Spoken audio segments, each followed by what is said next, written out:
I don't care who you are. Life is going to knock you down. Listen to me, many of you right now, life's got you up against the rope, and you got to do me a favor. Like, you can't give up. You can't give in. Pain is temporary. Pain is your friend. Pain is going to take you to the next level. When you going through pain, I know what you feeling. I know exactly, because I've been there. I've done that. But you got to work through it. And the reason why most of you are not successful is because every single time stuff not going your way, you give up, you quit, you let go, and people feel weakness. They feel it. You can feel when somebody's not committed, when they're not all in, when they're not dedicated. And there's another level you get to when you go all in. Winners win and losers lose. There are going to be times that you're going to be wondering, why should I keep showing up and working my business? Why should I keep at it? Why should I keep showing up to the conventions? Why should I keep picking up the phones and making the phone calls? Why should I keep fighting for my goals and fighting for my dreams?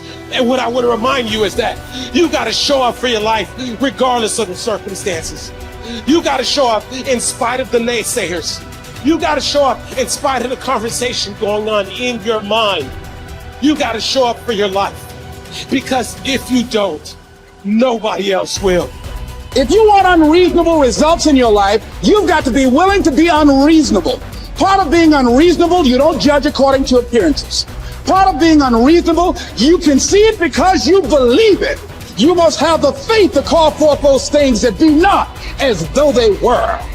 You've got to decide, I deserve this, and I'm going to have it.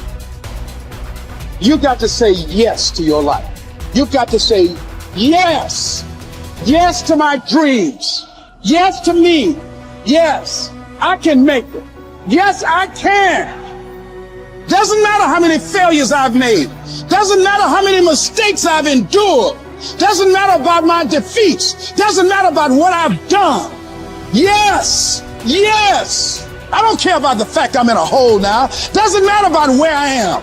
The last chapter to my life has not been written yet. If you judge me now, you'll judge me prematurely. I'm still in the process of transforming my life. I'm still in the process of becoming. Yes. The brilliance of Thomas Edison was not in his mind. It was something much more ordinary and often much less respected. I've got no imagination, he once said. I never dream. I've created nothing. If you're someone who doesn't like Edison, you might think that this is Edison admitting to stealing his inventions from other, more brilliant inventors, like Nikola Tesla. Not quite, but he did readily concede that most of the credit belonged to something other than his brain. The genius hangs around his laboratory day and night, Edison said. If anything happens, he's there to catch it. If he wasn't, it might happen just the same. Only it would never be his. What he's talking about is showing up. The incredible, underrated power of clocking in every day, putting your ass in the seat, and the luck this seems to inevitably produce. Edison lived in his laboratory and never missed a day. Like Gehrig, even when he was sick, when he was tired, or when visited by tragedy or disaster. The modern conveniences we can trace to his lab then owe far more to his body than his brain, to the compounding power of consistency rather than sheer brilliance. It wasn't about inspiration. It was about getting to work, show up and try.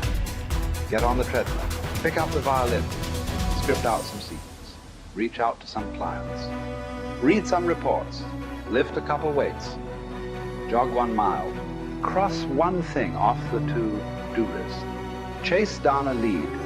It doesn't matter what it is. All aspects of our life benefit from this circumscribed kind of thinking. Just as long as you do something every day, that is the important thing. Show up. When you're tired, when you don't have to, even if you have an excuse, even if you're busy, even if you won't get recognized for it, even if it's been kicking your ass lately, once something is done, you can build on it. Once you get started, momentum can grow. When you show up, you can get lucky. Is this still hard? Yes. But the good news is that because it's hard, most people don't do it. They don't show up. They can't even do one tiny thing a day. So yes, you're alone out there on the track in the rain. You're the only one responding on Christmas. But having the lead is, by definition, a little lonely. This is also why it's quiet in the morning. You have the opportunities all to yourself. Don't worry about setting any records. Just report for duty. No excuses. And here's the irony. This is also a way to break records. Consistency is a superpower. Day to day, willpower is incredibly rare. Lowell Gettrig was a solid position player and a good hitter. But his success really was rooted in the fact that he didn't miss many days of work. It's quite likely that had he continued at his normal pace and not been stricken with R's, that he would have put up career numbers that surpassed Babe Ruth. Gettrig wasn't just able to show up despite injuries and fatigue. He also had to push through ennui, doubt, and just plain not feeling it. He had slumps like we all do, but he also understood what they meant. As a minor leaguer, he had struggled at the plate and thought about quitting. The Yankees' owner sent down a scout to walk Gehrig through the very basic math of a batting average. A good hitter hits 300, and hitting 350 is terrific. Hitting 400 is almost unheard of. What does that translate to? Missing on 6 tries out of 10. A hitter can also go days, weeks without touching the ball. That's what the scout told him. The most important thing a young ball player can learn is that he can't be good every day. You don't have to always be amazing. You do always have to show up. What matters is sticking around for the next at bat. The ability to do that, coupled with the ability to endure what John Steinbeck called dogly days while writing East of Eden.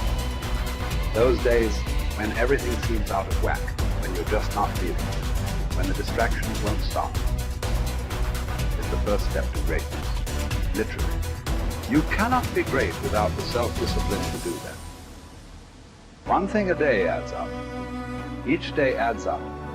But the numbers are only interesting if they accumulate in large quantities. You guys that are just getting started, you're not going to start right here. You're going to start down there, probably in another city, another town. I grew up in Lake Charles, Louisiana, no money, raised by a single mother. I was in debt at 25 years old. First thing that I had to do in my life was not learn a new skill. First thing I had to do to get my life moving in the right direction was self-development. It is vital. It was vital for me that I improved myself and I could start depending upon me. I had to show up every day with some rituals, some disciplines, and start getting myself to trust me, not trust others, but trust myself to do the right thing every day. One of the things that I started doing was beating the sun up every morning. I'm going to beat that sun up every morning so that I have the discipline and the control over my life. So I knew, hey, before that thing pops, I'm going to pop. I'm going to get out of bed, depend on myself, get up at the same time every day. And for me, that time, regardless of where I was beat that sun up. No matter where I am, I'm going to beat that thing up. So it gives me a sense of control over my own life. Second thing,